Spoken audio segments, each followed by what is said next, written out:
पाठ 9 बहादुर। पाठ प्रवेश। बाल श्रम कानूनन अपराध है, फिर भी निम्न वर्ग की मजबूरियों का लोग फायदा उठाना चाहते हैं। छोटी अवस्था में मूलभूत आवश्यकताओं की पूर्ति के लिए उन्हें मानसिक तथा शारीरिक पीड़ाएं झेलनी पड़ती हैं। लोग मासूम नौकरों से काम भी लेते हैं और झूठे आरोप लगाकर भावनात्मक आघात देते हैं। ईमानदार और मेहनती लोगों को सम्मान और स्नेह देना चाहिए। उनके साथ सहानुभूति रखनी चाहिए। सहसा मैं काफी गंभीर हो गया था, जैसा कि उस व्यक्ति को हो जाना चाहिए जिस पर एक भारी दायित्व आ गया हो। मेरे सामने खड़ा था ठिगना, गोरे रंग का 12-13 वर्ष की उम्र का लड़का। खाकी नेकर और सफेद कमीज पहने था। उसे मेरे साले साहब लेकर आए थे। निर्मला चमकती दृष्टि से कभी लड़के को देखती, कभी मुझको और कभी अपने भाई को। नौकर रखना कई कारणों से बहुत जरूरी हो गया था। मेरे सभी भाई और रिश्तेदार अच्छे ओहदों पर थे और उन सभी के यहां नौकर थे। मैं जब बहन की शादी में घर गया तो वहां नौकर का सुख देखा था और फिर निर्मला की तबीयत भी अक्सर खराब हो जाया करती थी। तुम्हारा नाम क्या है जी? मैंने पूछा। दिल बहादुर साहब। उसके स्वर में मीठी झंझनाहट थी। मैंने उसे कुछ हिदायतें दी कि इस घर को अपना घर समझे। अगर यहां रह गया तो ढंग शऊर सीख जाएगा, घर के लड़कों की तरह पढ़ लिख जाएगा और जिंदगी सुधर जाएगी। बहादुर बहुत ही हंसमुख और मेहनती निकला। उसके आने से घर में वैसा ही उत्साहपूर्ण वातावरण छा गया था जैसा कि प्रथम बार तोता, मैना या पिल्ला पालने पर होता है। निर्मला ने बहुत उदारतापूर्ण उसके नाम में से दिल शब्द उड़ा दिया। धीरे धीरे वह घर के सारे काम करने लगा। जब मैं शाम को दफ्तर से आता तो घर के सभी लोग मेरे पास आकर दिन भर के अपने अनुभव सुनाते थे। बाद में वह भी आता था। कई बार मेरी ओर देखकर सिर झुका लेता और धीरे धीरे मुस्कुराने लगता। निर्मला कभी कभी उससे पूछती थी, बहादुर, क्या तुम्हें अपनी माँ की याद आती है? नहीं। क्यों? निर्मला ने पूछा। वह मारती थी। इतना कहकर वह खूब हंसता था, जैसे मार खाना खुशी की बात हो। तब तुम अपना पैसा माँ के पास भेजने को क्यों कहते हो? निर्मला ने पूछा। माँ बाप का कर्जा तो जन्म भर भरा जाता है। वह और भी हंसने लगता है। निर्मला ने उसको एक फटी पुरानी दरी और चादर दे दी थी।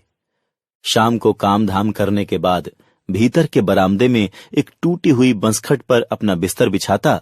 इसके बाद कुछ और भी चीजें उसकी जेब से निकलकर उसके बिस्तर पर सज जाती थीं। कुछ गोलियां, पुराने ताश की एक गड्डी, कुछ खूबसूरत पत्थर के टुकड़े, कागज की नावें।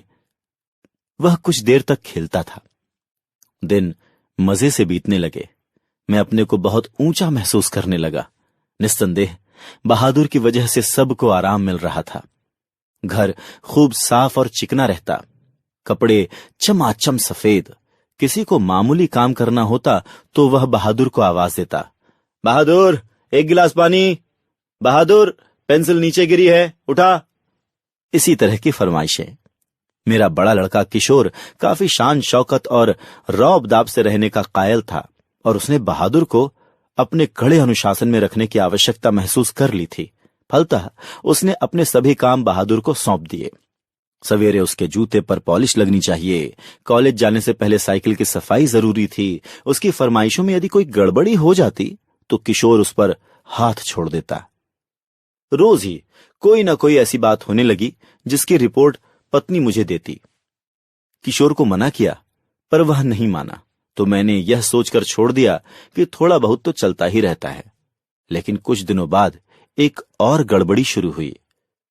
निर्मला को मोहल्ले की किसी औरत ने यह सिखा दिया कि परिवार के लिए रोटियां बनाने के बाद वह बहादुर से कहे कि वह अपनी रोटी खुद बना लिया करे, नहीं तो नौकर चाकर की आदत खराब हो जाती है। यह बात निर्मला को जंच गई थी और रात में उसने ऐसा ही प्रयोग किया। वह अपनी रोटियां बनाकर चौके में से उठ गई। बहादुर का मुंह उतर गया। वह चूल्हे के पास सिर झुकाकर चुपचाप खड़ा रहा। पर उसने अपने लिए रोटी नहीं बनाई।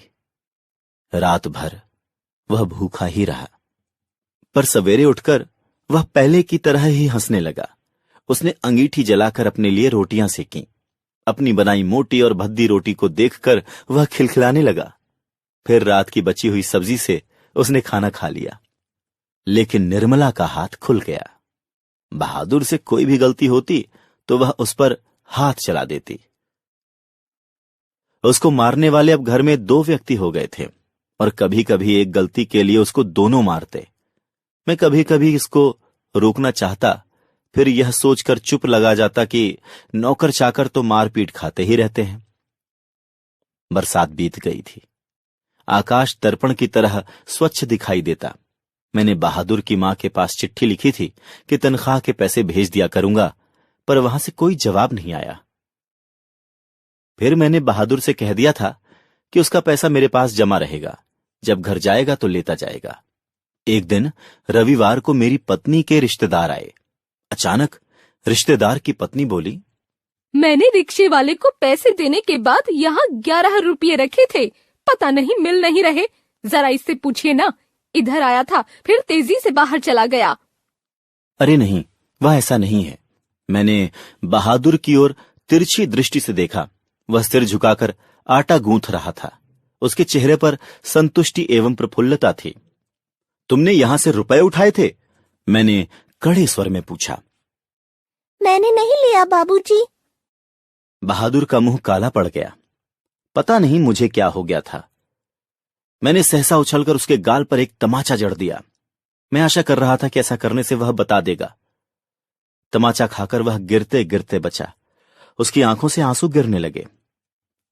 मैंने नहीं लिया। वह सुबकता हुआ बोला।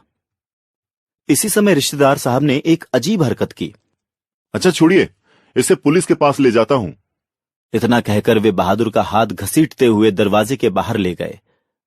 देखो, तुम मुझे बता दो, मैं कुछ नहीं करूंगा, बल्कि तुम्हें इनाम में 2 रुपए दे दूंगा। इसके बाद निर्मला ने भी उसको डराया, धमकाया और 2-4 तमाचे जड़ दिए, पर वह नहीं नहीं करता रहा। इस घटना के बाद बहादुर काफी डांट फटकार खाने लगा। किशोर तो जैसे उसकी जान के पीछे पड़ गया था। वह उदास रहने लगा और काम में लापरवाही करने लगा था। एक दिन मैं दफ्तर से विलंब से आया। निर्मला आंगन में चुपचाप सिर पर हाथ रखकर बैठी थी। आंगन गंदा पड़ा था। बर्तन बिना मंजे मले हुए पड़े थे। बहादुर भाग गया। निर्मला मुझे देखते ही बोली। भाग गया? क्यों? मैंने पूछा। पता नहीं, आज तो कुछ हुआ भी नहीं था। वह सिलबट्टा लेकर बरामदे में रखने जा रहा था कि सिल हाथ से टूटकर गिर गई और 2 टुकड़े हो गई। शायद इसी डर से भाग गया कि सब मारेंगे। निर्मला ने बताया। कुछ ले गया? मैंने पूछा। यही तो अफसोस है, कोई अपना भी सामान नहीं ले गया है। उसके कपड़े, उसका बिस्तर, उसके जूते सभी छोड़ गया। निर्मला बोली। और वे 11 रुपए? मैंने पूछा। अरे वह सब झूठ है। मैं तो पहले से ही जानती थी कि वे लोग बच्चे को कुछ देना नहीं चाहते, इसलिए अपनी गलती और लाज छिपाने के लिए यह प्रपंच रच रहे थे। उन लोगों को क्या मैं जानती नहीं?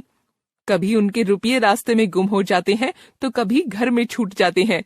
किशोर को भी बड़ा अफसोस है। उसने सारा शहर छान मारा, वह नहीं मिला। किशोर कहने लगा। अम्मा, एक बार भी अगर बहादुर आ जाता तो मैं उसको पकड़ लेता और कभी जाने न देता। उससे माफी मांग लेता और कभी नहीं मारता। निर्मला आंखों पर आंचल रखकर रोने लगी। सच, अब ऐसा नौकर कभी नहीं मिलेगा। मुझे एक अजीब सी लघुता का अनुभव हो रहा था।